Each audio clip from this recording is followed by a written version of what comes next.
പ്രണയം എതിർത്താൽ, വിവാഹ അഭ്യർത്ഥന നിരസിച്ചാൽ ആക്രമണം നടത്തുന്ന യുവാക്കൾ. യുവതികൾക്കും അവരുടെ കുടുംബാംഗങ്ങൾക്ക് നേരെ ആക്രമണങ്ങളും ഭീഷണികളും ഉണ്ടാകുന്നത് അതീവ ഗൗരവമുള്ള ക്രിമിനൽ കുറ്റമാണ്. കർണാടക ബണ്ട്വാളിൽ പ്രണയ നൈരാശ്യത്തെ തുടർന്ന് 21-കാരിയെ വെട്ടിക്കൊന്ന കേസും തിരുവനന്തപുരം കിളിമാനൂരിൽ മകളെ വിവാഹം കഴിച്ചു നൽകാത്തതിന്റെ വൈരാഗ്യത്തിൽ പിതാവിനെ തട്ടിക്കൊണ്ടുപോയി ക്രൂരമായി മർദ്ദിച്ച സംഭവവും ഞെട്ടലോടെയാണ് കേട്ടത്. എന്താണ് നമ്മുടെ നാട്ടിലെ യുവാക്കൾക്ക് സംഭവിക്കുന്നത്? ഈ കേസുകളാണ് സ്പോട്ട് ലൈവ് പ്രധാനമായും പരിശോധിക്കുന്നത്. ആദ്യം തിരുവനന്തപുരം കിളിമാനൂരിൽ മകളെ വിവാഹം കഴിച്ചു നൽകാത്തതിന്റെ വൈരാഗ്യത്തിൽ പിതാവിനെ തട്ടിക്കൊണ്ടുപോയി ക്രൂരമായി മർദ്ദിച്ച കേസിലേക്കാണ്. വടശ്ശേരിക്കോണം സ്വദേശിയായ അനിൽകുമാറിനെ കൊട്ടേഷൻ സംഘമാണ് മർദ്ദിച്ചത്. ചങ്ങല ഉപയോഗിച്ച് ബന്ധിച്ച ശേഷമായിരുന്നു മർദ്ദനം. മകനും ക്രൂരമായ ആക്രമണത്തിനിരയായി.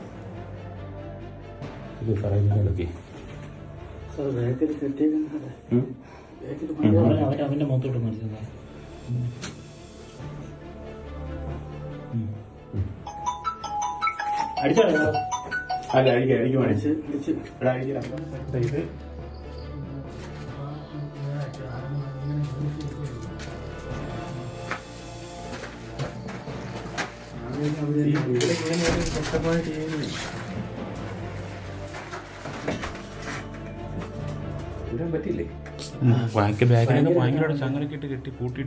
അഭിലാഷ് ചേരുന്നുണ്ട്. വിവരങ്ങളുമായി അഭിലാഷ് ചേരുന്നുണ്ട്. അഭിലാഷ്, ഇത് എന്നാണ് ഈ സംഭവം ഉണ്ടായത്? ഇവരുടെ വീട്ടിൽ നിന്നാണോ ഈ അനിൽകുമാറിനെ തട്ടിക്കൊണ്ടുപോയത്? അതായത് മകളെ വിവാഹം കഴിപ്പിച്ച് നൽകിയില്ല, അതിന്റെ വൈരാഗ്യമാണ് ഈ തട്ടിക്കൊണ്ടുപോകലിനും ആക്രമണത്തിനും കാരണമെന്നാണ് പറയപ്പെടുന്നത്. മറ്റെന്തെങ്കിലും പ്രശ്നം ഈ ഒരു ആക്രമണത്തിന് പിന്നിലുണ്ടോ?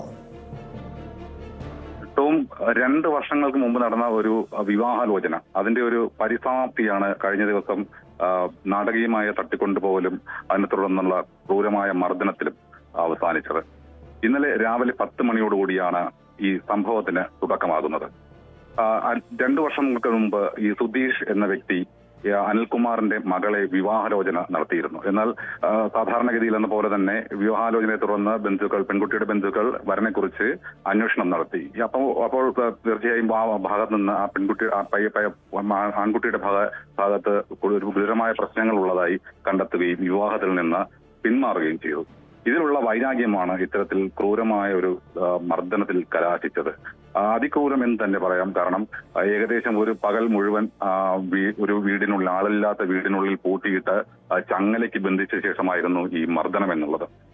ഇന്നലെ ഈ വീടിന്റെ കെട്ടിട നിർമ്മാണ തൊഴിലാളിയായിരുന്നു അനിൽകുമാർ. അനിൽകുമാറിനെ കഴിഞ്ഞ ദിവസം വീടിന്റെ പണി നോക്കാനെന്ന വ്യാജേനയാണ് വീട്ടിൽ നിന്ന് കൂട്ടിക്കൊണ്ടുപോകുന്നത്. കല്ലമ്പലത്ത് എത്തിച്ച ശേഷം അവിടെ നിന്ന് ഈ അനിൽകുമാറിന്റെ തന്നെ ബൈക്കിൽ മറ്റൊരു യുവാവ് കയറുകയും ഈ ആളൊഴിഞ്ഞ വീട്ടിൽ, കിളിമാനൂരിലുള്ള ആളൊഴിഞ്ഞ വീട്ടിലേക്ക് എത്തിക്കുകയായിരുന്നു. തുടർന്ന് ആയിരുന്നു ഈ മർദ്ദനത്തിന്റെ തുടക്കം. അനിൽകുമാറിന്റെ കൈവശം ഉണ്ടായിരുന്ന ഹെൽമറ്റ് ഉപയോഗിച്ചായിരുന്നു ആദ്യം ക്രൂരമായി മർദ്ദിച്ചതെങ്കിൽ തുടർന്ന് ചങ്ങലയിൽ ബന്ധിച്ച ശേഷം മാരകായുധങ്ങൾ കൊണ്ട് മർദ്ദിച്ചു എന്നാണ് അനിൽകുമാർ പിന്നീട് പോലീസിന് മൊഴി നൽകിയത്. ഈ മർദ്ദനത്തിനിടെ ഈ അനിൽകുമാറിന്റെ മകനെ കൂടി ഈ വീട്ടിലേക്ക് ഈ സംഘം വിളിച്ചു വരുത്തി. ഈ സംഘത്തിലുണ്ടായിരുന്നത് 5 പേരാണ്. വിളിച്ചു വരുത്തുകയും തുടർന്ന് മകനെ ഭീഷണിപ്പെടുത്തുകയും ഈ പിതാവിനെ കൊന്നുകളയുമെന്ന് പറയുകയും ചെയ്തു. ഇയാളെ കൊല്ലാതിരിക്കണമെങ്കിൽ അമ്മയെ കൂടി, ഈ അനിൽകുമാറിന്റെ ഭാര്യയെ കൂടി ഇവിടേക്ക് എത്തിക്കണമെന്ന് കൂടി ഈ സംഘം മകനോട് ആവശ്യപ്പെട്ടു. തുടർന്ന് മകൻ വീട്ടിലെത്തി ഈ അമ്മയോട് ഈ വിവരങ്ങൾ അറിയിച്ചു. ഭയന്നുപോയ ഇവർ പ്രദേശത്തുണ്ടായിരുന്ന കുറച്ച് രാഷ്ട്രീയ പ്രവർത്തകരെയും പഞ്ചായത്ത് പ്രസിഡന്റ് ഉൾപ്പെടെയുള്ളവരുമൊക്കെ വിവരം അറിയിക്കുകയായിരുന്നു. ഇവരാണ് പോലീസിൽ വിവരം അറിയിച്ചത്. തുടർന്നാണ് രാത്രിയോടെയാണ് ഈ പോലീസ് സംഘം ഈ അനിൽകുമാറിനെ പൂട്ടിയിട്ട് മർദ്ദിച്ചു കൊണ്ടിരുന്ന വീട്ടിലെത്തുന്നത്. തുടർന്നാണ് ഈ സമയം അവിടെ ഉണ്ടായിരുന്ന ഈ അക്രമി സംഘം ഇവിടെ നിന്ന് രക്ഷപ്പെട്ടു. തുടർന്ന് ഈ അനിൽകുമാറിനെ മോചിപ്പിക്കുകയും വർക്കല താലൂക്ക് ആശുപത്രിയിൽ പ്രവേശിപ്പിക്കുകയുമായിരുന്നു. എന്തായാലും ഒരു വിവാഹാലോചന അത് ഒടുവിൽ ഇത്തരത്തിൽ വളരെ മൃഗീയമായൊരു മർദ്ദനത്തിലേക്ക്, അല്ലെങ്കിൽ ഒരു തട്ടിക്കൊണ്ടുപോകൽ, ഭീഷണിപ്പെടുത്തി തടഞ്ഞു വെക്കൽ മർദ്ദനം ഇതിൽ അവസാനിച്ചു എന്നുള്ളതാണ്. ഇതിൽ കവിഞ്ഞ് ഈ പ്രതികളെ കുറിച്ച് എന്തെങ്കിലും സൂചനയുണ്ടോ? ഇത് കൊട്ടേഷൻ ആക്രമണം തന്നെ ആയിരുന്നോ? ആരാണ് കൊട്ടേഷൻ നൽകിയതിനെ സംബന്ധിച്ചുള്ളൊരു വ്യക്തത പോലീസിന് വന്നിട്ടുണ്ട്. മാത്രമല്ല, അഭിലാഷ് നേരത്തെ സൂചിപ്പിച്ചു, ഇത് 2 വർഷം മുൻപാണ് ഈ അനിൽകുമാറിന്റെ മകളെ വിവാഹം കഴിക്കാൻ താല്പര്യം അറിയിച്ചുകൊണ്ട് ഈ കുടുംബം വരുന്നത്, അതായത് ഈ യുവാവിന്റെ കുടുംബം വരുന്നത്. പക്ഷേ ഈ ചെറുപ്പക്കാരൻ പല രീതിയിലുള്ള സ്വഭാവ ദൂഷ്യവും ഉണ്ടെന്ന് മനസ്സിലാക്കുന്നു. അതുകൊണ്ട് തന്നെ വിവാഹം കഴിക്കാൻ താല്പര്യമില്ലെന്ന് പറയുന്നു. ഇത് മാത്രമാണോ ഒരു ആക്രമണത്തിന് കാരണമായത്? സംഭവത്തിൽ പ്രതികൾ എവിടെയുണ്ട്, അതായത് സംഭവത്തിന് ശേഷം രക്ഷപ്പെട്ട പ്രതികളെക്കുറിച്ച് കൃത്യമായ വിവരം അന്വേഷണ സംഘത്തിന് ലഭിച്ചിട്ടുണ്ടോ അഭിലാഷ്? ഈ സംഭവത്തിലെ പ്രതികളെ കുറിച്ചുള്ള സൂചനകൾ നൽകുന്നത് ഇതിൽ ആക്രമണത്തിന് ഇരയായ അനിൽകുമാർ തന്നെയാണ്. കാരണം അനിൽകുമാറിനെ ഈ ആളൊഴിഞ്ഞ വീട്ടിലെത്തിച്ച ശേഷം ആദ്യമായി ആ മുറിയിലേക്ക് കടന്നു വരുന്നത് 2 വർഷം മുമ്പ് അനിൽകുമാറിന്റെ മകളെ വിവാഹം ആലോചിച്ച ഈ സുധീഷ് എന്ന യുവാവാണ്. തന്നെ അറിയുമോ, പരിചയമുണ്ടോ എന്ന് ചോദിച്ചുകൊണ്ടാണ് ഈ യുവാവ് ഈ അനിൽകുമാറിന്റെ റൂമിലേക്ക് കടന്നു വരുന്നത്. തുടർന്നായിരുന്നു മർദ്ദനം ആരംഭിച്ചത്. അതുകൊണ്ട് തന്നെ ഈ സംഭവത്തിൽ നേരിട്ട് പങ്കുള്ള ആളാണ് ഈ സുധീഷ് എന്ന് അനിൽകുമാർ പോലീസിന് മൊഴി നൽകിയിട്ടുണ്ട്. അപ്പോൾ തീർച്ചയായും ഈ സുധീഷിനെ കേന്ദ്രീകരിച്ച് തന്നെയാണ് പോലീസിന്റെ അന്വേഷണം നടക്കുന്നത്. എന്നാൽ ഇതുവരെ ഈ സംഭവത്തിൽ ആരും തന്നെ പിടിയിലായിട്ടില്ല. മാത്രമല്ല, ഈ 2 വർഷം മുമ്പ് വിവാഹാലോചന നടന്നിരുന്നു എങ്കിലും അതിനുശേഷം ഒരു തരത്തിലും ഈ കുടുംബവുമായി ബന്ധപ്പെടാനോ അല്ലെങ്കിൽ ഇത്തരത്തിൽ ഒരു വൈരാഗ്യം ഇയാൾ മനസ്സിൽ സൂക്ഷിക്കുന്നുണ്ട് എന്നുള്ള വിവരം ഇവർക്ക് അറിയുവാനോ സാധിച്ചിരുന്നില്ല എന്നുള്ളതാണ്. തുടക്കത്തിൽ തന്നെ ഈ വിവാഹത്തിൽ താല്പര്യമില്ല എന്നുള്ള വിവരം പെൺകുട്ടി അറിയിച്ചിരുന്നു.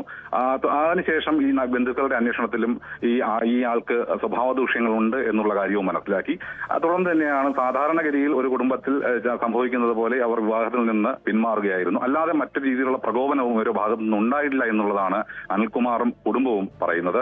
അതിനുശേഷമാണ് ഈ 2 വർഷത്തോളം കാത്തിരുന്ന ശേഷമാണ് ഈ ഒരു ആക്രമണത്തിലേക്ക് ഈ വളരെ ക്രൂരമായ രീതിയിലുള്ള വൈരാഗ്യം തീർക്കലിലേക്ക് പോയത് എന്നുള്ളതാണ്. മാത്രമല്ല, ഇത് നേരത്തെ കൂട്ടി ഈ സുധീഷ് പ്ലാൻ ചെയ്തിരുന്നു എന്ന് വേണം മനസ്സിലാക്കാൻ. കാരണം 2 മാസങ്ങൾക്ക് മുമ്പും ഈ സുധീഷിന്റെ ഈ വീടിന്റെ പണി ചെയ്യണമെന്നാവശ്യപ്പെട്ടുകൊണ്ട് സുധീഷിന്റെ പരിചയക്കാരെ ഈ സംഘത്തിലുള്ള ആളാവാം ഈ അനിൽകുമാറിനെ ബന്ധപ്പെട്ടിരുന്നു. ആ സമയം പറഞ്ഞിരുന്നത് ഫണ്ട് റെഡിയായ ശേഷം വീണ്ടും വിളിക്കാമെന്ന് പറഞ്ഞിരുന്നു. തുടർന്നാണ് കഴിഞ്ഞ ദിവസം ഈ കോൾ വന്നത്. അപ്പോൾ തീർച്ചയായും ഈ 2 വർഷം എന്നല്ല, ഈ അടുത്ത കാലത്ത് തന്നെ വളരെ കൃത്യമായി പ്ലാൻ ചെയ്താണ് ഈ കൃത്യത്തിലേക്ക് ഈ സംഘം എത്തിയത് എന്നുള്ളതാണ്. മാത്രമല്ല, ഈ വീട്ടിൽ ഈ അനിൽകുമാറിനെ കെട്ടിയിട്ട് മർദ്ദിച്ചു എന്ന് പറയുന്ന ഈ വീട്ടിൽ നിന്നും മാരകായുധങ്ങളും അതുപോലെ തന്നെ സ്ഫോടക വസ്തുക്കളും പോലീസ് കണ്ടെടുത്തിട്ടുണ്ട്. ഇതും ഒരു വളരെ പ്ലാൻഡ് ആയിട്ടുള്ള ഒരു ആക്രമണമാണ് എന്ന് മനസ്സിലാക്കാൻ കഴിയും. കാരണം മാത്രമല്ല, ഈ വീടിന്റെ പിൻഭാഗത്ത് ഒരു വലിയ കുഴി എടുത്തിരുന്നതായും പോലീസ് പറയുന്നുണ്ട്. അതിലും ദുരൂഹതയുള്ളതായി, അത് ഒരുപക്ഷെ ഇവരെ അപായപ്പെടുത്താൻ പോലും ഈ സംഘം തയ്യാറാകുമായിരുന്നു എന്നുള്ള രീതിയിലുള്ള സംശയം പോലീസ് പറയുന്നുണ്ട്. എന്തായാലും വളരെ ക്രൂരമായ ഒരു ആക്രമണമാണ്. മാത്രമല്ല, ഈ നാട്ടിൽ ഇതുവരെ കേട്ടുകേൾവിയില്ലാത്ത ഒരു സംഭവം കൂടിയാണ് ഇപ്പോൾ കിളിമാനൂരിൽ സംഭവിച്ചിരിക്കുന്നത്.